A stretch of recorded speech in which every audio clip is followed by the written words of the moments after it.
সালামু আলাইকুম, কি অবস্থা সবার? তুমি হয়তো আমাদের বইয়ের কিউআর স্ক্যান করে ভিডিওটা দেখতেছো, অথবা তুমি ইউটিউব থেকে ব্যাংক সমন্বয় বিপণী সার্চ করে আমাদের সিনিয়র ভাই এবং আরাফাত অ্যাকাউন্টিং জোন এই ইউটিউব চ্যানেলগুলো থেকে হয়তো এই ভিডিওটা তুমি দেখতেছো। স্বাগতম তোমাদের সবাইকে। আজকে আমরা যে বিষয়টা নিয়ে কথা বলবো সেটা হচ্ছে ব্যাংক সমন্বয় বিবরণী। এখানে আমরা ব্যাংক সমন্বয় বিবরণীর বেসিক কিছু নিয়ে আলোচনা করব, সাথে আলোচনা করব ডেবিট মেমোরেন্ডাম এবং ক্রেডিট মেমোরেন্ডাম কি এটা নিয়ে। ঠিক আছে, ওকে, তাহলে আমরা শুরু করে দিই। ফার্স্টে ব্যাংক সমন্বয় বিবরণী মানে হচ্ছে, তোমার মনে করো ব্যাংকে একটা অ্যাকাউন্ট আছে, ধরো সোনালী ব্যাংকে তোমার অ্যাকাউন্ট আছে। তাহলে তুমি তোমার বাসায় একটা খাতায় সোনালী ব্যাংকে কয় টাকা আছে এটার হিসাব রাখতেছো, ওই খাতাটাকে বলা হচ্ছে নগদান বই। আর ব্যাংক তোমার হিসাব একটা সাইডে রাখতেছে, একটা খাতায় রাখতেছে, ওইটা হচ্ছে পাস বই বা ব্যাংক বিবরণী। তোমার হিসাব মতে তোমার ব্যাংক অ্যাকাউন্টে আছে 1,00,000 টাকা, আর ব্যাংকের হিসাব মতে তোমার অ্যাকাউন্টে আছে 80,000 টাকা। ভেজাল লেগে গেছে না? তুমি বলতেছো 1,00,000 টাকা, ব্যাংক বলে 80,000 টাকা। এই যে দুই বইয়ের মধ্যে ভেজাল লাগলো, তুমি 1,00,000 টাকা বলতেছো, ব্যাংক বলতেছে 80,000 টাকা। এই ভেজালটা কেন লাগলো, এই গরমিলটা সমাধান করার জন্য যে বিবরণী করা হয় তার নামই হচ্ছে ব্যাংক সমন্বয় বিবরণী। তো ব্যাংক সমন্বয় বিবরণী মানে হচ্ছে, দেখো, ব্যাংক সমন্বয় বিবরণীর উদ্দেশ্য হলো নগদান বই মানে তোমার বই, আরেকটা হচ্ছে পাস বই বা ব্যাংকের বইয়ের ব্যালেন্স মিল করবে এবং গড় মিলের কারণ নির্ণয় করবে। কেন গড় মিল হইলো এটা বের করে দুই বইয়ের ব্যালেন্স ঠিক করে দিবে। ব্যাংক বলতেছে 80,000, তুমি বলতেছে 1,00,000, দুইজনের একজন কিন্তু ঠিক। কে ঠিক এটাই ঠিক করতে হবে, মানে কত টাকা আসলে 1,00,000 টাকা, 80,000 না আরো বেশি কম। এটাই হচ্ছে ব্যাংক সমন্বয় বিবরণী, দুই বইয়ের ব্যালেন্স মিল করে গড় মিলটা খোঁজার জন্য। ওকে, দ্যাটস অল। তো ব্যাংক সমন্বয় বিবরণী কোন নীতি অনুযায়ী প্রস্তুত করা হয়? এটা হচ্ছে পূর্ণ প্রকাশ নীতি অনুযায়ী। এটা একটা নির্দিষ্ট সময়ের জন্য প্রস্তুত করা হয়। কে প্রস্তুত করে ব্যাংক সমন্বয় বিবরণী? তার উত্তর হচ্ছে আমানতকারী প্রস্তুত করে। আমানতকারী মানে তুমি তোমার টাকা ব্যাংকের কাছে আমানত রাখছো, তাহলে তুমি আমানতকারী। তুমি ব্যাংক সমন্বয় বিবরণী প্রস্তুত করবা, ব্যাংক করবে না। ব্যাংক তৈরি করে ব্যাংক বিবরণী। ঠিক আছে, বা ব্যবসা প্রতিষ্ঠান বা গ্রাহক সবই এক। ওকে, এবার আসো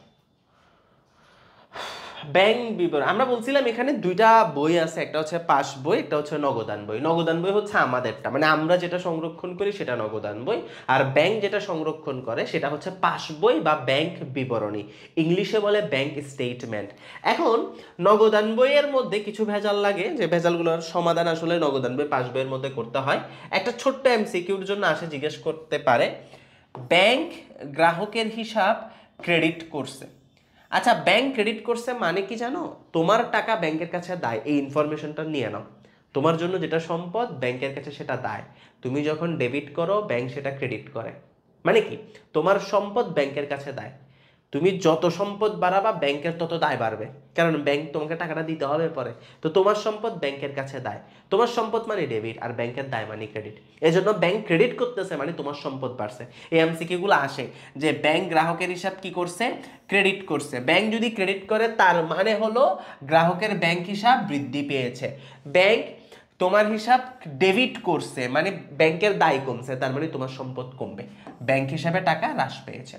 ঠিক আছে, ওকে, এবার আসো আমরা পড়ি মূল পড়া, পাস বই বা ব্যাংক বিবরণী। যে বইটাতে ব্যাংক তার আমানতকারী কিংবা গ্রাহকের হিসাব রাখে সেটাই হচ্ছে পাস বই। পাস বই বেসিক্যালি তিনটা সেকশনে থাকে, তিনটা অংশে থাকে। একটা সেকশন হচ্ছে ডেবিট মেমোরেন্ডাম, একটা সেকশন হচ্ছে ক্রেডিট মেমোরেন্ডাম পাস বইয়ে। ঠিক আছে, আরেকটা হচ্ছে ব্যালেন্স থাকে আর কি। আমরা ডেবিট এবং ক্রেডিট মেমো নিয়ে আলোচনা করি। দেখো, ব্যাংক ডেবিট করছে মানে তোমার অ্যাকাউন্ট কমে গেছে, কারণ ব্যাংক ডেবিট কখন করে? তার দায় কমলে ডেবিট করে। বা সহজ করে, ব্যাংক ডেবিট করছে মানে তোমার অ্যাকাউন্ট কমবে, কারণ ব্যাংক ডেবিট করলে তোমার ক্রেডিট করতে হবে। ব্যাংক ক্রেডিট করতেছে মানে তোমার অ্যাকাউন্ট বাড়বে, ওই জন্য তোমার ডেবিট করতে হবে, কারণ তোমার জন্য যা ব্যাংকের জন্য তার উল্টা, তোমার সম্পদ ব্যাংকের দায়, তাহলে উল্টা। তো এই জায়গায় আসে হচ্ছে ডেবিট মেমো। এটা যেহেতু ব্যাংক তৈরি করে, ডেবিট মেমো মানে হচ্ছে যে ঘটনাগুলোর ফলে ব্যাংক জমা হ্রাস পায়, যে ঘটনাগুলোর ফলে ব্যাংক জমা কি পায়, হ্রাস পায়, তাকে ডেবিট মেমো বলে। আর যে ঘটনাগুলোর ফলে ব্যাংক জমা বৃদ্ধি পায় তাকে ক্রেডিট মেমো বলি আমরা।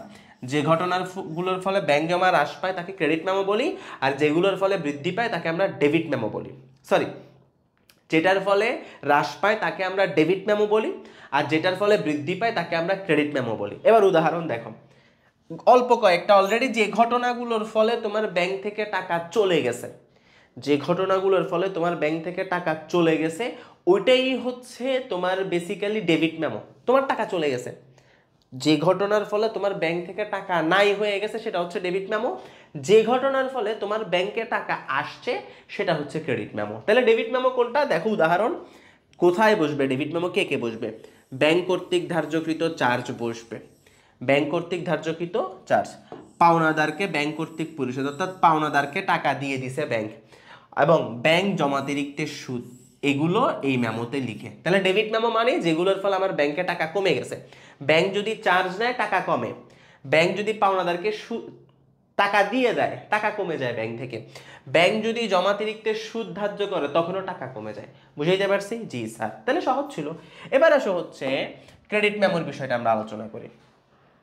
ক্রেডিট মেমো হচ্ছে যেগুলোর ফলে আমার ব্যাংক জমা বৃদ্ধি পায়, যে ঘটনাগুলোর ফলে আমার ব্যাংক জমা কি পায়, বৃদ্ধি পায়। যেমন ব্যাংক যদি আমাকে সুদ দেয়, ব্যাংক জমার সুদ, দেনাদার থেকে আদায় করতে পারলে, দেনাদার থেকে কি করতে পারলে, আদায় করতে পারলে, দেনাদার কর্তৃক সরাসরি ব্যাংকে কি দিলে, জমা দিলে, দেনাদার কর্তৃক সরাসরি ব্যাংকে কি দিলে, জমা দিলে, আমার ডেবিট মেমো কি পায়, বৃদ্ধি পায়। বুঝতে পারছি? একদম সিম্পল। যে ঘটনাগুলোর ফলে আমার ব্যাংক জমা বাড়তেছে ওটা হচ্ছে ক্রেডিট মেমোর নাম। তাহলে ডেবিট মেমো, ক্রেডিট মেমো বুঝতে পারছি। দেখো ব্যাংকে টাকা বাড়তেছে মানে বেড়ে গেছে, এরকম কিছু ডেবিট আর ক্রেডিট মেমোতে বসে।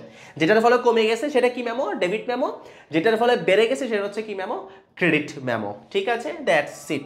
এবার আসো আমরা এই এমসিকিউটা লিখে রাখতে পারো, এনএসএফ চেক বসানো হয় রিটার্ন মেমোতে। এটা অনেক সময় তোমরা ডেবিট মেমোতে বসাইতে পারো, ডেবিট মেমোতে বসাইতে হয় না, এটা হচ্ছে রিটার্ন মেমোতে বসে। কোন মেমোতে বসে? রিটার্ন মেমোতে বসে। Okay fine. এইবার আসো, শেষ, এতটুকু পর্যন্ত শেষ। এখন আমরা যদি আসি ব্যাংক, ব্যাংক শব্দের বিষয়গুলো আমরা জানি, তো তোমরা আমাদের বই থেকে পড়লেই পাবা। এতটুকু ব্যাংক সমন্বয় কয়ভাবে প্রস্তুত করে, কয়টা জের আছে। আমরা নেক্সট ভিডিওতে তোমাদের সাথে আলোচনা করব নগদান বই এবং পাস বইয়ের গরমিলের কারণগুলো। ঠিক আছে, এর পর্যন্ত দেখা হবে। তোমরা যারা আমাদের বইটা কিনতে চাচ্ছ, তুমি এইচএসসি 24-এর হইতে পারো, 25 হইতে পারো, তোমার ফ্রেন্ডসদের কারো কাছ থেকে হয়তো এই ভিডিওটা দেখতেছো, যে কোনোভাবে যদি আমাদের এই বইগুলো তুমি নিতে চাও, এইচএসসি লেভেলে থাকে, এটা ফুল সিলেবাসের বইটাও আছে, শর্ট সিলেবাসেরটাও আছে, তুমি নিতে চাইলে এই বইটা আমাদের আর সিনিয়র ভাইয়া পেজে কিংবা আমাদের হেল্পলাইন নাম্বারে আরাফাতস অ্যাকাউন্টিং জোন পেজে তুমি নক দিয়ে বা ফোন করে এই বইটা অর্ডার করতে পারো। রকমারি থেকে এখন পেয়ে যাবে ইনশাল্লাহ। ফোন দিলে, পেজে ফোন দিলে তোমাকে বইয়ের বিষয়ে একদম ইনফরমেশন দিয়ে দিবে, পেজে মেসেজ দিলেও হবে। আর আমাদের কোর্সগুলো করতে চাইলে অবশ্যই তুমি করতে পারো। দেখা হবে সবার সাথে, ততক্ষণ পর্যন্ত ভালো থাকো। এই ভিডিওতে চলে আসো, এই ভিডিওটার ক্লাস করতে পারো, আর যদি পরে বুঝো তো আলহামদুলিল্লাহ। দেখা হবে। আসসালামু আলাইকুম রহমতুল্লাহ।